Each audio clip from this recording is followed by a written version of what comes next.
Subscribe the biology channel and press the bell icon. Hello everyone. Today we will learn about the types of innate behavior. Innate behavior के types के बारे में आज हम बात करेंगे. innate behavior क्या है?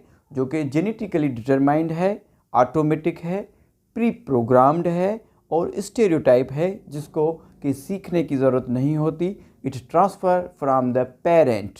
ऐसे बिहेवियर जो कि पेरेंट्स से ट्रांसफ़र होते हैं उनके ऑफ स्प्रिंग में, जो कि प्री प्रोग्राम्ड होते हैं, जो कि ऑलरेडी उनकी बॉडी में, जानदारों की बॉडी में वो बिहेव मौजूद होते हैं. तो आज हम टाइप्स पढ़ेंगे. इनहेट या इंस्टिंक्टिव बिहेवियर के टाइप्स कौन से हैं? 4 टाइप्स हैं आपके बुक के मुताबिक. नंबर 1 है kinesis. Kinesis orientation of the behaviour है. बिहेवियर की ओरिएंटेशन जिसमें कि रैंडमली मूवमेंट होती है, किसी भी एक डायरेक्शन की तरफ मूवमेंट नहीं होगी. इसमें रैंडम मूवमेंट होगी टू द पर्टिकुलर स्टिमुलाई. किसी भी पर्टिकुलर स्टिमुलाई की वजह से रैंडम मूवमेंट होगी, कोई भी इसमें डायरेक्शन नहीं होगी. Rate of movement depend upon the intensity of the stimuli. इसका जो रेट है मूवमेंट का वो डिपेंड करता है कि जो स्टिमुलाई है उसकी शिद्दत कितनी है, उसकी इंटेंसिटी कितनी है, रेदर देन इट्स डायरेक्शन. इसकी डायरेक्शन पे नहीं बल्कि इंटेंसिटी, शिद्दत कितनी है. इसमें एग्जांपल 2 हैं, वुडलाइस की मूवमेंट और हाइड्रा की मूवमेंट. अगर वुडलाइस की हम बात करेंगे तो ये जो वुडलाइस है, वुडलाइस में मूवमेंट तेज़ होती है जब इसका जो मीडियम है वो ड्राई हो. ड्राई जो मीडियम है इसकी इंटेंसिटी हाई इंटेंसिटी है. अगर वेट मीडियम होगा तो इसमें इसका बिहेव या जो मूवमेंट है वो क्या होगी, स्लो होगी.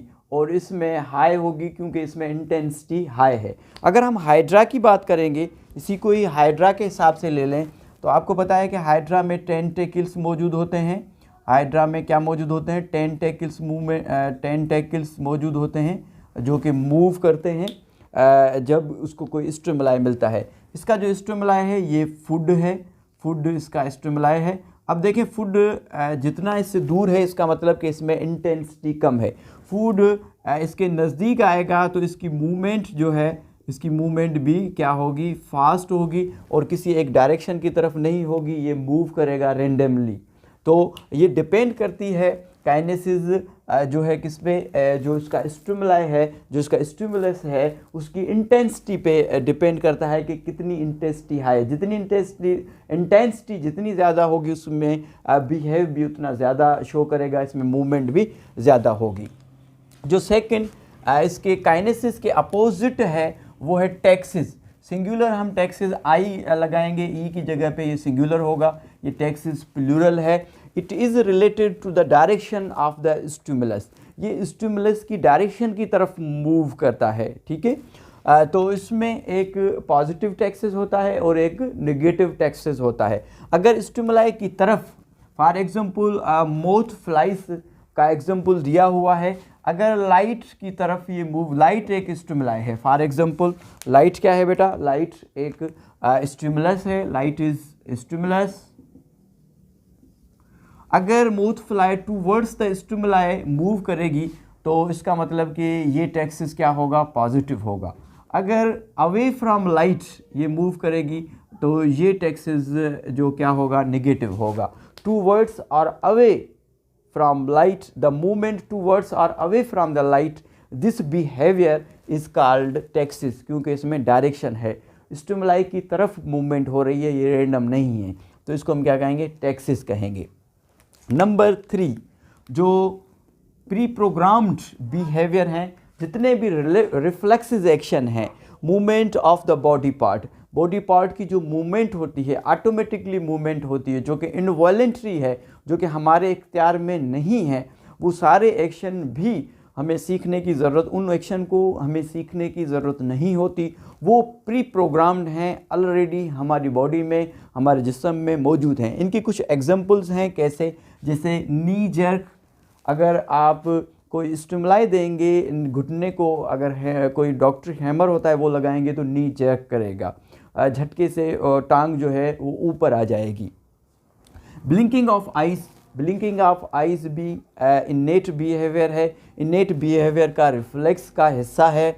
और हम अपना हाथ जो किसी पेनफुल चीज़ से एकदम से हटा देते हैं। अगर हम अपने ख़्याल में हैं और मोमबत्ती जल रही है, अचानक मोमबत्ती की तरफ अगर हमारा हाथ चला जाए तो हम एकदम में से जो है हैंड को है विथड्रॉल कर देते हैं, हाथ को हटा देते हैं। तो ये भी जो एक्शन है, ये बिहेव है, ये हमें सीखने की ज़रूरत नहीं होती, ये ऑलरेडी प्रोग्राम्ड है, हमारी बॉडी में मौजूद है कि कोई पेनफुल स्टिमुलाई होगा तो उससे ऑटोमेटिक हमारा हाथ जो है हट जाएगा।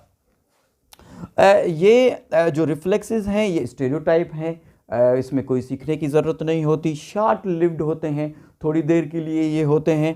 और ये रेस्पॉन्स जो होता है वो नर्वस सिस्टम से जो है मेडिएट होता रहता है। इसके जो रेस्पॉन्सेस हैं वो कौन देता है? नर्वस सिस्टम देता रहता है। नंबर 4 जो कि हाईली स्टेरियोटाइप जो है बिहेव है, वो हाईली एडवांस बिहेव है। हाईली स्टेरियोटाइप बिहेव कौन सा है? जिसको फेप कहते हैं, FAP, F for fixed, A for action, P for pattern. Fixed action pattern जो कि हाईली स्टेरियोटाइप हैं। और इसमें क्या होता है कि release by an external sensory, इसमें एक्सटर्नरी कोई सेंसर लगा होता है, एक्सटर्नल बॉडी में सेंसर लगा होता है, उसको हम स्टिमुलाई कहते हैं। और एक्सटर्नल जो सेंसर लगा होता है उसको हम कहते हैं साइन स्टिमुलाई, और रिलीज़र उसको हम साइन स्टिमुलाई कहते हैं या रिलीज़र कहते हैं। इसमें जो क्लासिकल एग्जांपल है, बेस्ट एग्जांपल है, वो मेल फिश में नज़र आती है, ऑब्जर्व की गई है। 3 स्पाइंड स्टिक लीबेक मेल फिश, ये 3 स्पाइंड स्टिक लीबेक जो है फिश है, मेल फिश का नाम है। आप देख सकते हैं कि ये 2 मेल फिशेस हैं। इनमें इनका जो बेली, जो पेट है, उसके अंदर रेड स्पॉट होता है जिसको हम साइन स्टिमुलाई कहते हैं। इसमें आप देख सकते हैं सिर्फ मेल में होता है, it is only present in male, never in female. Female में ये स्टिमुलाई नहीं होता, मेल में ये स्टिमुलाई होता है। मेल के इलाके में अगर कोई और मेल आ जाता है तो जो रेड बेली है इसमें रिलीज होता है attack on the other male that invaded resting in the territory. उसके इलाके में अगर इसके इलाके में अगर कोई और मेल आता है तो ये मेल उस पर अटैक करता है। जो रिलीज़ हो रहा है, अटैक का स्टिमुलाई जो रिलीज़ हो रहा है वो कहाँ से हो रहा है? ये जो रेड बेली है, ये रेड निशान आपको जो नज़र आ रहा है उसमें। एक और मैं आपको मिसाल दूं कि ये जो रेड बेली है, इसको अगर फीमेल देख ले तो ये फीमेल क्या करती है कि जो फीमेल फिश है, देखें फीमेल फिश में जो है रेड बेली नहीं। अगर इस फीमेल फिश इसको देख ले रेड बेली को, तो ये क्या करेगी कि ये इस नेस्ट में जाएगी, ये इसका नेस्ट है, इसमें नेस्ट में यहाँ पे आएगी और यहाँ पे उतारेगी ये अंडे, एग, ठीक है। ये एग उतारेगी और फिर वापस चली जाएगी। अब एग जो है इस नेस्ट में पड़े हुए हैं। अब मेल क्या करेगा? मेल जो फिश है, मेल फिश यहाँ पे आएगी और यहाँ पे इसके ऊपर स्प्रे करेगी स्पर्म, और इस तरीके से यहाँ पे फर्टिलाइजेशन का प्रोसेस होता है। तो जो स्टिमुलाई है, जो रिलीजर ऑफ स्टिमुलाई है, वो क्या है? रेड बेली है। और रेड बेली मेल के अंदर मौजूद होता है, फीमेल के अंदर ये मौजूद नहीं होता। ये हाईली जो है फिक्स्ड एक्शन पैटर्न है और हाईली स्टेरियोटाइप एक्शन है। तो आज हमने पढ़ा है types of the innate behavior which transfer from the parent. There is no need to learn these behavior.